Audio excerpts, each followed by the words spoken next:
अस्सलाम वालेकुम जी। अल्लाह ताला सबको अपनी रहमतों के साए में रखे और परेशानियों से महफूज रखे, आमीन।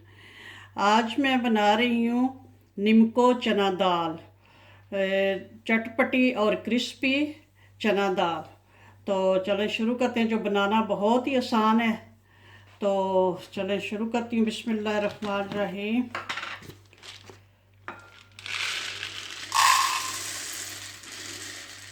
एक कप ही लूँगी दाल, क्योंकि थोड़ी बनाना बेहतर है, बजाय इसके कि ज़्यादा हो तो ख़राब हो जाए।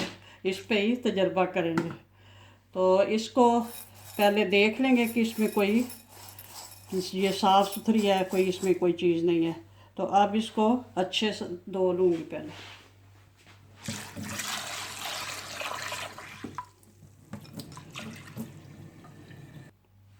दाल को अच्छी से धो लिया और इसमें ये पानी भी ऐड कर लिया। और अब इसमें ऐड करूँगी मीठा सोडा। इसको खाने वाला सोडा भी कहते हैं, बेकिंग सोडा भी कहते हैं। तो ये इतना सा 1 टीस्पून इसमें ऐड कर दूँगी और इसको अच्छे से मिक्स करके तो बस अब इसको छोड़ दूँगी। अभी ये रात है तो सुबह तक इसमें ये भीगी रहेगी, ये फूल कर ज़्यादा भी हो जाएगी और ये सॉफ्ट नरम भी हो जाएगी। तो अगला प्रोसेस फिर सुबह करेंगे इंशाल्लाह। माशाल्लाह से दाल को रात को भिगो के रखा था और बहुत अच्छे से ये ऐसे गल गई है, ये देखें टूट रही है। तो अब सुबह हो गई है अल्हम्दुलिल्लाह। तो इसका अब पानी ड्रेन करती हूँ और इसको अच्छी तरह से दोबारा से वॉश करती हूँ, ताकि इसका सारा जो सोडा जो लगाया हुआ है वो इसका अच्छी तरह से निकल जाए।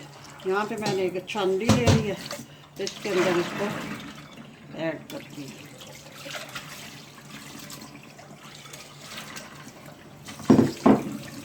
दाल को अच्छी तरह से धोना है, मीठा सोडा जो है बिल्कुल निकल जाए, इसके अंदर ना रहे।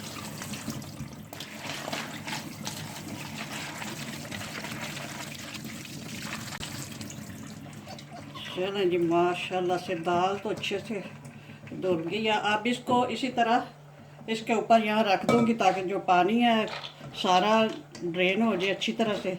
तो बाद में यहाँ मैंने ट्रे में एक किचन टॉवल स्प्रेड कर लिया, तो इसके ऊपर इसको फैला दूँगी। थोड़ी सी खुश्क करनी है, बिल्कुल सुखानी नहीं, बस थोड़ा सा पानी बिल्कुल ना रहे, इसमें नमी थोड़ी थोड़ी रहेगी। तो ओके जी, फिर बाद में देखते हैं क्या करना है। हाँ जी, दाल का पानी जो है वो छलनी में अच्छे से ड्रेन हो गया था। तो फिर मैंने इस किचन टॉवल के ऊपर इसको फैला दिया था। तकरीबन 10-15 मिनट हो गए हैं फैला के। तो इसको ऐसे ऐसे करके एक और ऊपर इस तरह का टॉवल बिछा के तो ऐसे दबा के इसका जो तमाम पानी है वो अच्छे से खुश्क कर लिया है। तो वैसे ये गीली है, दाल तो खुश्क नहीं हुई, पानी इसका जो है ना वो अच्छे से खुश्क हो गया, बिल्कुल भी अब पानी नहीं है इसमें, इस तरह की हो गई है। तो अब मैंने इधर स्टोव ऑन कर लिया और ऊपर कढ़ाई चढ़ा दी है। ऑयल हमारा गर्म हो रहा है। तो अभी ऑयल गर्म होता है तो फिर इसको फ्राई करते हैं। जी, ऑयल हमारा अच्छे से गर्म हो चुका है। अब इस छलनी में मैंने आधी दाल जो है ये डाल ऐड कर ली है, क्योंकि ज़्यादा है तो फिर 2 दफ़ा करनी पड़ेगी। तो ऑयल जो है अच्छे से गर्म होना चाहिए। और अब इसमें इसको फ्राई करते हैं छलनी समेत इस तरह। अब इसको तब तक फ्राई करेंगे जब तक ये अच्छे से वो क्या क्रिस्पी ना हो जाए। इस तरह से इसको हिला देंगे।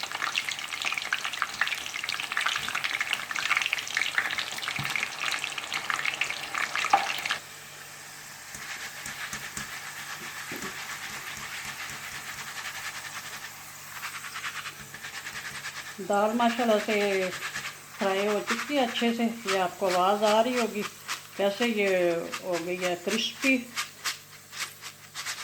अब इसका जो ऑयल है अच्छी तरह से ड्रेन कर लूँगी।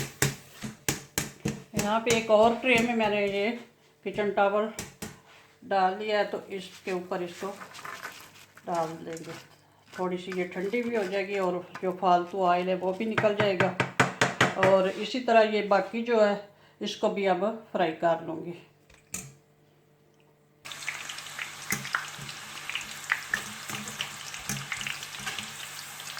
ऑयल जो है इस तरह ज़्यादा ही गर्म होना चाहिए ताकि अच्छे से फूले।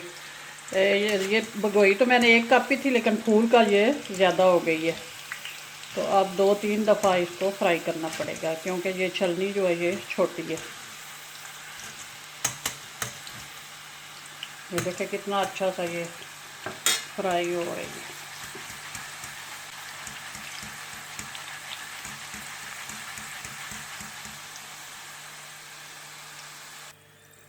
ये दूसरा प्याज भी हमारा अच्छे से फ्राई हो गया है।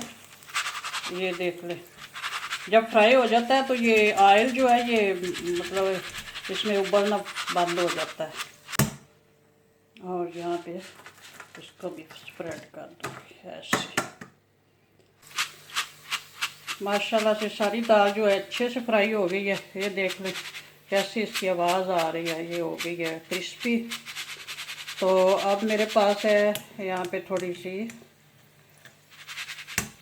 वो मूंगफली, कच्ची मूंगफली, उसको भी इसी तरह से फ्राई करूँगी इसमें मिक्स करने के लिए। हाँ जी, ये है कच्ची मूंगफली, तो अब इसको भी फ्राई करूँगी। तो ये चूँकि देख लें खुश्क है, तो इसलिए इसको ऑयल को इतने उबाल नहीं आए इसमें। तो बस इसको थोड़ा सा फ्राई कर लेंगे ताकि ये भी क्रिस्पी हो जाए, और फिर दाल में ऐड करेंगे। वैसे ये फूल रही है, ये देख लें।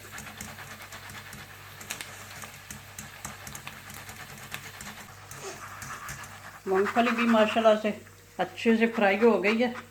अब चूल्हे को करते हैं ऑफ। अब पहले इन दोनों चीज़ों का अच्छे से ये ऑयल जो है इसको इस टावल के साथ ही इसको खुश्क करूँगी। मूंगफली का भी इसी तरह करके तो बाद में फिर मसाला वगैरह लगाते हैं।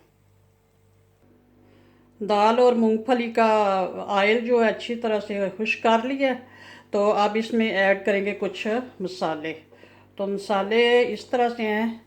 ये है चाट मसाला, ये मैंने फ्रूट चाट और चना चाट मसाला दोनों मिक्स किए हुए हैं। क्योंकि चाट मसाला जो होता है वो बहुत ज़्यादा स्पाइसी होता है, और उसमें थोड़ा सा फ्रूट चाट मसाला ऐड करें तो वो बड़ा अच्छा सा उसका फ्लेवर हो जाता है।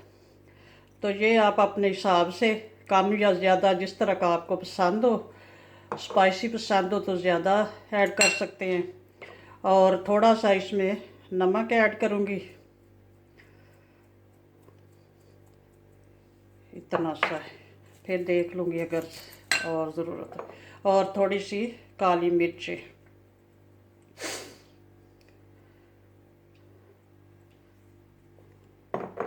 आप अपने हिसाब से मसाले कम या ज़्यादा कर सकते हैं।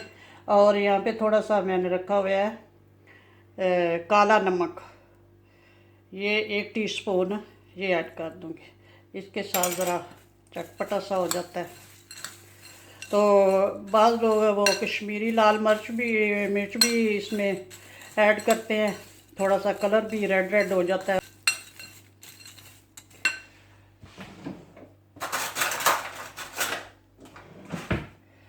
तो अब टेस्ट करके देखती हूँ मसालों का क्या हाल चाल है। बिस्मिल्लाहिर्रहमानिर्रहीम।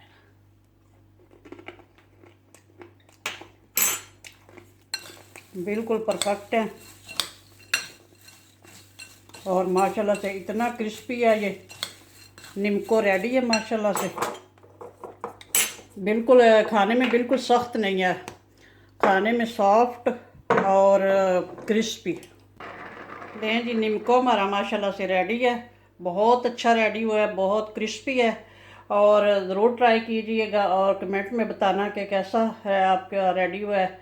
और मेरे चैनल को सब्सक्राइब करना, लाइक और शेयर करना प्लीज़। ओके जी, अल्लाह हाफिज़, दुआ में याद रखना।